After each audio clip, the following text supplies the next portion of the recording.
Well, a very good afternoon on the, what day is this? The 17th of February, 2023. I've pulled in at this lay-by. It's not much of a lay-by.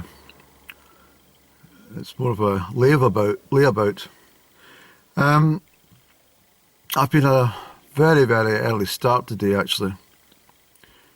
I was up at 3 o'clock this morning. I've not long returned, actually.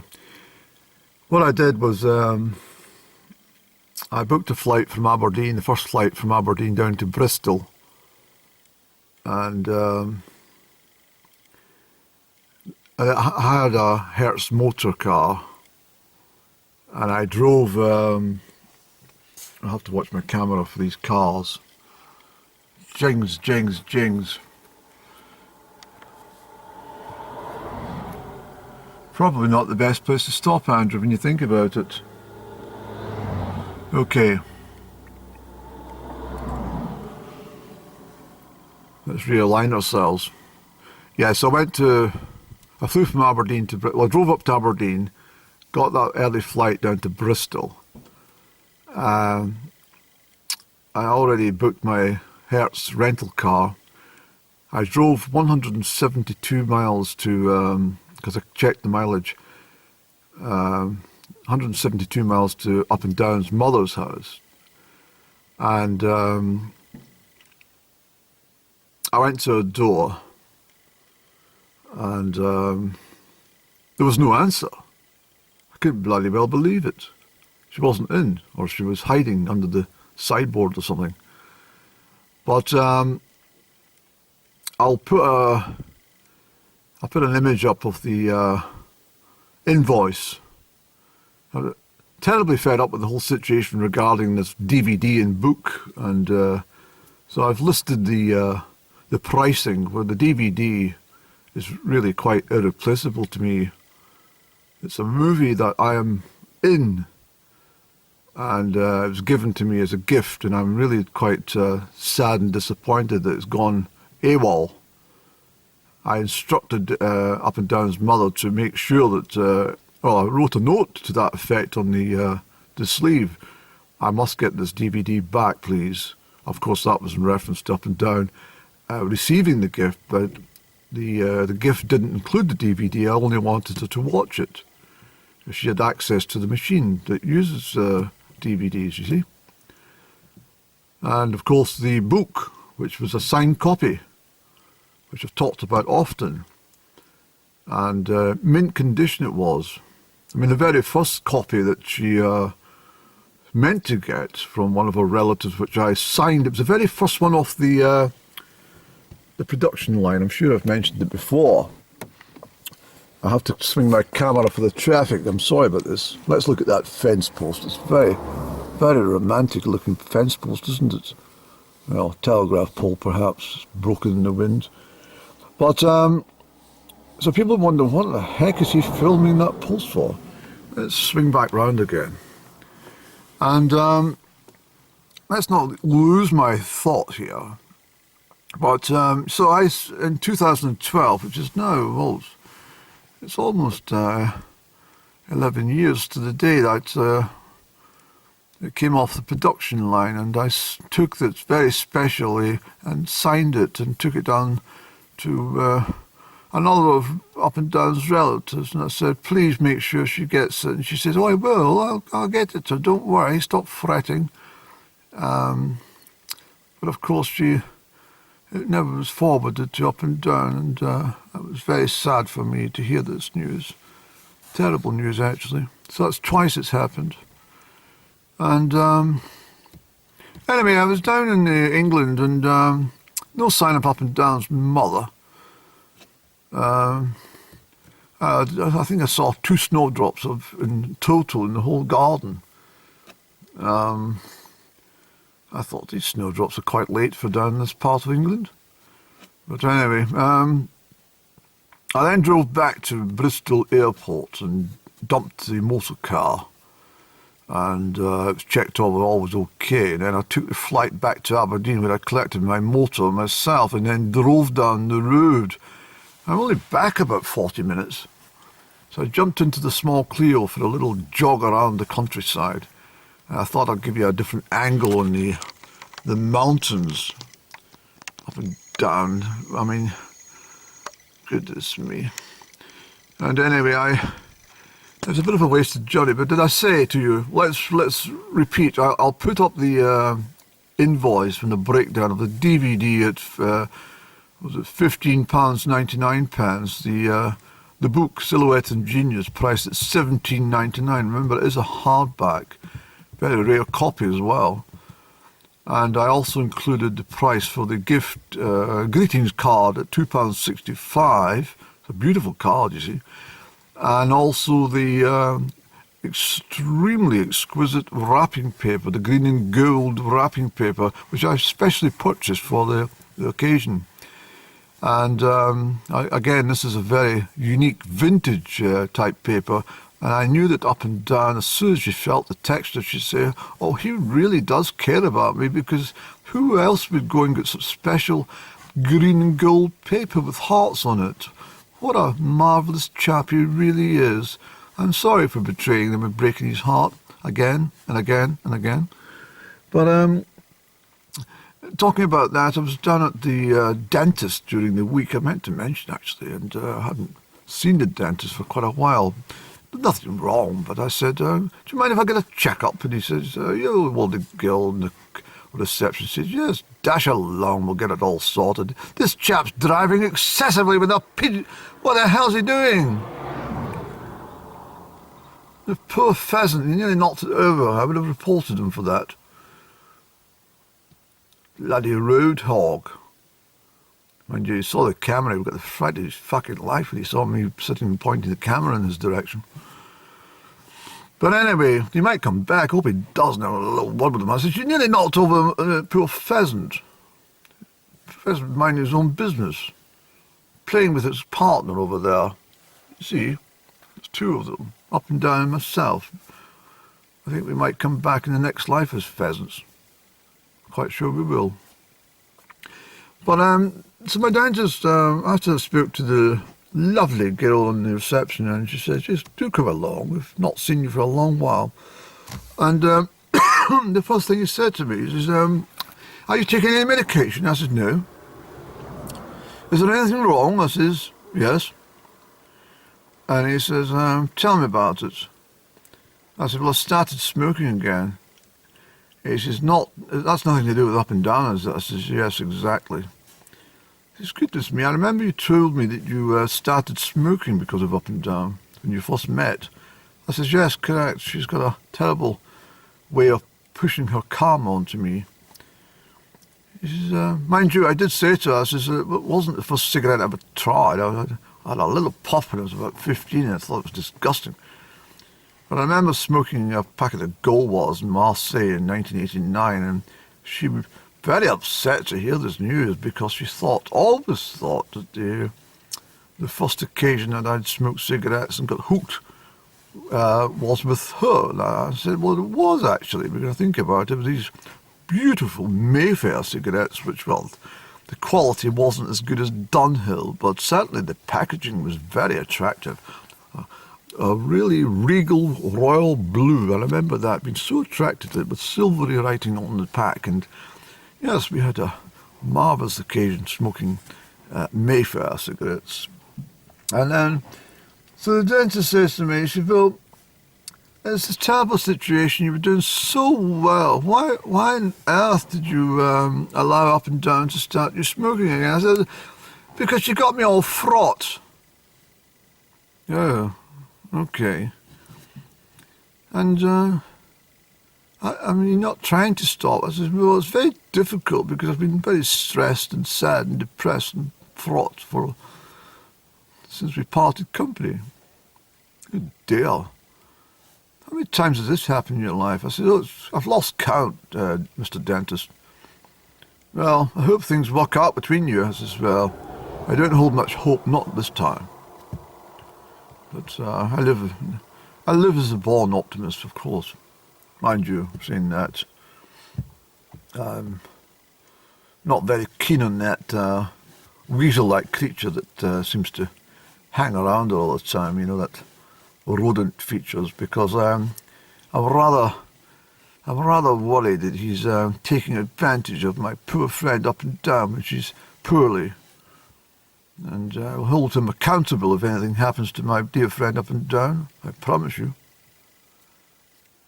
And then I was the doctor. I said, I better get all things medical sorted out. I says, let me get down and see the GP. Well, I made an appointment about 19 years ago for it. And anyway, I went down during the week, and I didn't recognise the GP. I said, who's all the doctors? And he says, I'm afraid they've all retired. I says, oh dear. But anyway, I says, are you a good doctor? And he says, oh yes. And so I said, well, what's wrong with me? And he says, well, can you give me some of the symptoms? I says, no, you told me you're a doctor. You tell me what's wrong with me. So he had a little, flick through some of the pages on the screen. It's a computer screen. It used to be much easier to look up the medical records when it was just a little book thing. But anyway, he's back and forward with this, pressing the mouse and doing all sorts. And he says, oh, you're depressed, are you? I says, well done, doctor. Very good. And he says, may I ask, is this about up and down? I says, absolutely, yes. Well done, doctor. You're definitely worth your weight in gold. And I says to him, doctor, can I just ask you something at this point in time? He says, of course. I says, may I ask you, oh dear, here's another car coming along. I'm going to have to swing back around this way in case he gets fraught about being filmed picking his nose or something.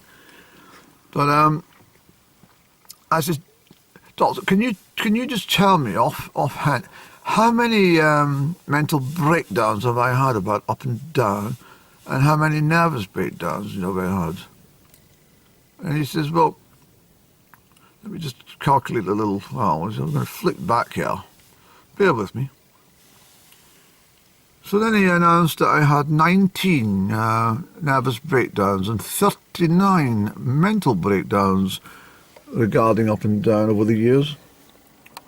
I says, if any of these mental breakdowns and nervous breakdowns occurred at the same time, he says, well, every time you meet up with up and down, you always have a mental breakdown just a few weeks later. And I mean, are you having a nervous breakdown just now? I says, no, I had it. I had a complete nervous breakdown, mental breakdown, and death experience back in June. Are you feeling better? I said, no. He said, why do you keep going back to up and down? I said, because I love her. He says, how can you love someone that does that to you? I says, well, you don't understand up and down. I know her. And she's got a very pleasant face. I love her face. Yeah. Well, I remember her face was, well, it's always shining, glowing, sparkling, and such pleasant smile and eyes. I mean, you've no idea, doctor. And he says, oh dear. And I said, doctor, she used to drive around in motor cars, and she used to peep the horn at me and wave and send me correspondence, and she was such a lovely friend. She was really my best friend in my whole life. And the doctor says, well, what on earth happened? I says, she got fraught. And she met the wrong people in life and made her fraught. Made her poorly. Made her think bad things about me. The doctor said, I'm sure that's not the case. I said, it bloody well is, doctor. You're sitting there talking about me and you don't know nothing about me. You're sitting back-chatting. They know back-chatting about each other. And so the GP says, well, what I'm going to do is I'm not going to put this down as a mental breakdown on this occasion, and I'm not going to put it down as a nervous breakdown, but I will note that you're suffering from up and down type depression. I says, well, that's great. Thank you very much, doctor. I says, how are you getting on with the new, with the practice? Are you enjoying your position? He says, No, not really. He says, I came to town and there's an awful lot of low vibrational people in this area. I said, oh, tell me about it. I says, and such a marvellous, beautiful scenery we have, and such delightful, middle-class schools, fee-paying schools. There's so many of them as well. But we still get so many low vibrationals. So the doctor says to me, are you suggesting that the middle classes and upper classes are not low vibration? I says, not at all. I says, some of these are just as bad. I says, but at least the low vibrational middle class, they certain eloquence about them, they tend to polish their shoes on Sunday evenings and stuff, and they tend to speak a little better. And so the doctor was quite interested in my psychology. He says, so what are you doing with yourself this afternoon? I said, I'm going to B&M. He says, well, stay out of there. I said, why? He says, that's very low vibrational. I says, well, maybe that's what's wrong with me. Actually, maybe it's nothing to do with up and down. And he says, well, I think what you should do with up and down is give her a little time to mull things over. She's probably feeling quite in a regrettable situation regarding the whole matter. I said, but GP doctor, she's betrayed me. She's completely lost it this time. She's really done a lot of damage. He says, well, do you still love her? I says, no. Well, forget about it then. I says, well, why was she so heartless to me? Why was she so cruel to me? Why would she rather go about with a weasel face than myself? And the doctor says to me, well, some people change over the years and circumstances change and people, take up residence with different types, but it's nothing to do with your personality. You're still a very pleasant chap, and you've got to think you're still good looking for your age, and I don't think you'll have many troubles in getting a member of the opposite sex. I said, well, thank you very much, doctor. I was thinking that too. There's so many pleasant girls that keep on smiling at me. I think I might take them on the offer. I'll do that. Stop bloody moaning. Stop coming down to see me about up and down, will you? Yes, but the thing is, Dr. GP, the thing is, me and up and down were meant to be together. It was all written down in a tablet. It was all pre-prepared for us, and she's totally upset the apple cart by not joining company with me. But you said she betrayed you. I says, yes, but if only she could talk about it, Dr. GP. I mean, I don't understand it. We've been together for years and years and years and years and years, and it's so ridiculous that she's taken this position with me. So the GP says to me, he says, he mulled over that little thing and he was tapping his pencil. It was a pencil with a rubber thing on the very end, a razor. I says, tap, tap, tap, tap, tap, tap, tap. Sort of rubbery tap. And I says to him, what are you thinking, doctor, GP? And he says, given all the information you've given me, I think up and down's still very fond of you. I said, well, I do think that. She's been fond of me since 1962. And very much struggle that we, in fact, we may never see each other again. So I don't think that's going to happen. I said, but the longer she's away, the longer it's going to be, we're going to be able to meet up again.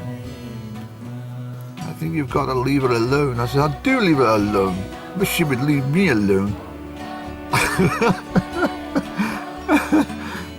Always coming, writing to me and phoning me and all the sorts of things she does. Can we meet up? I really like you. You make me laugh. Very fond of your face. That's what she says. She says, I'm very fond of your face. I like your eyes and I like your smile. I like the way you talk as well, she said. I like listening to you, she says.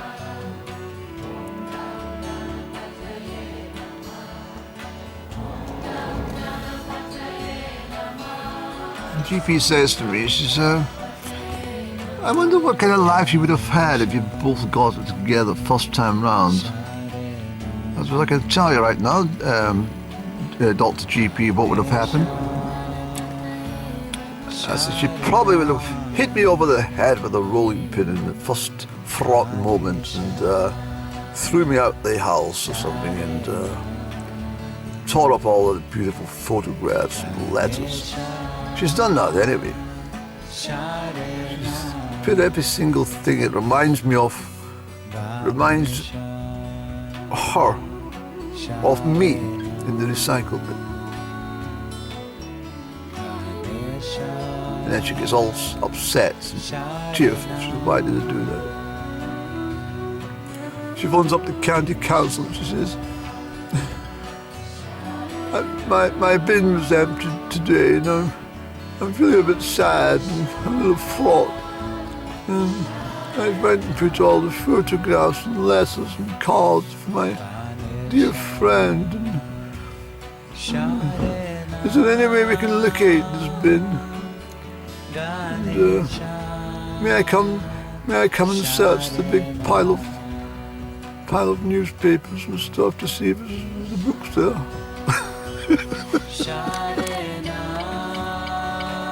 Of course, and finally, I did mean to say that when I was down at Up and Down's mother's house down in south of England, I know I had the invoice in my hand and the envelope and all the stuff in a small note. I just decided that it wouldn't be fair to just pop it through the letter box because it's not the right thing to do. Give her one final opportunity in life to, try and refresh her memory. Where is this book? Where is the card? What have you done with my DVD? That type of thing. But I don't hold much hope. But I couldn't just leave the invoice stuck through the letterbox. It'd be rather. I think it would be detrimental to Mrs. Up and Down. I think, well, I don't really like this chap for doing this, you see. He seems such a pleasant chap when I first met him.